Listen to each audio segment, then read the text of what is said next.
Doctor Manju Rani Singh Bihar की ही रहने वाली हैं। शांति निकेतन में प्रोफेसर हैं। आशुतोष से उनका नाता कॉलेज के दिनों का ही था।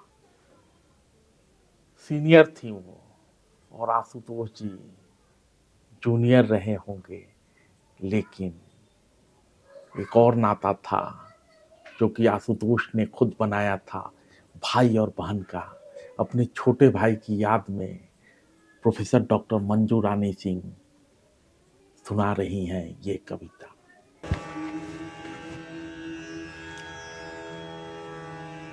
आशुतोष जी, ऐसा तो हमने कभी सोचा ही न था। यही आसन है और यही कमरा। अभी हाल में ही तो आप आए थे और आपने हमारे हाथ का भोजन किया था। हंस हंस कर हमें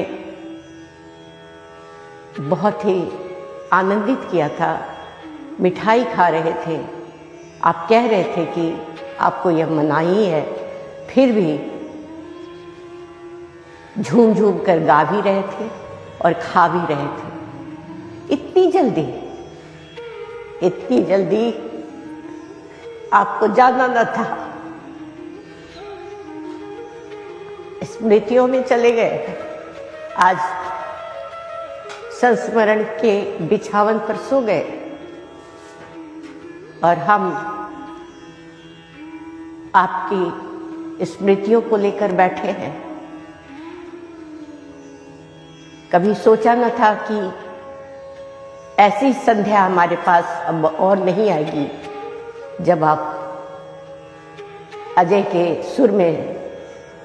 सुर मिलाकर गाएंगे नहीं। कितनी पंक्तियां भूल जाते थे अजय, तो आप तुरंत याद दिलाते थे।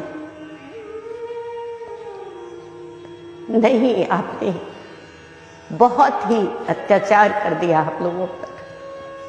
हम इसके लिए तैयार न थे। फिर भी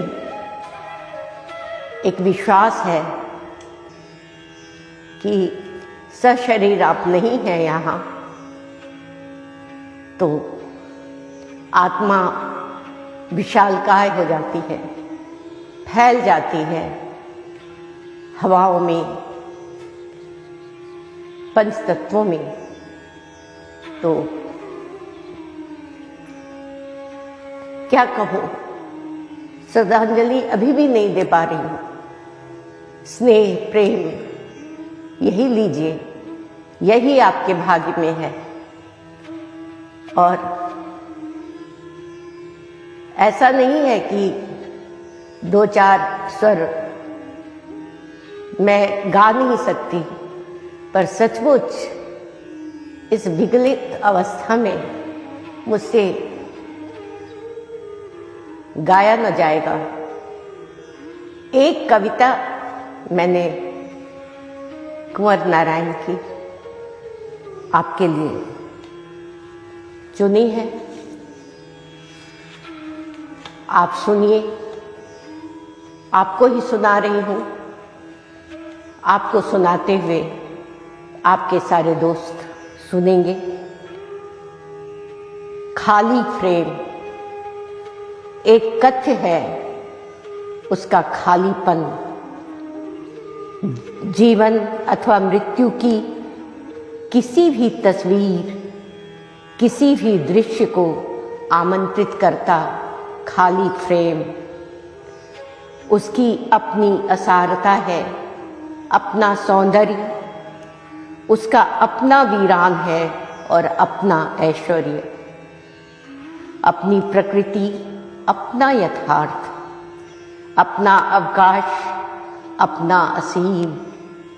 खाली फ्रेम वह एक शिल्प है, जो शून्य नहीं, वह एक शिल्प है जो शून्य नहीं, जिसमें सब कुछ है, एक ना होने मात्र की उत्कंठा में संचित खाली फ्रेम। बरसों बरसों इसी तरह रहा है वह अनेक चित्रों के आवागमन का मंच। बरसों इसी तरह रहा है वह अनेक चित्रों के आवागमन का मंच। वह जमीन आज भी उर्वर है, खाली फ्रेम उसके अमूर्तन में मौजूद है। उसकी ठंडी सतह से ढकी बेचैन गहराइयां, खाली फ्रेम एक कथ्य है उसका खालीपन, एक कथ्य है उसका खालीपन, एक कथ्य है उसका खालीपन, खाली फ्रेम।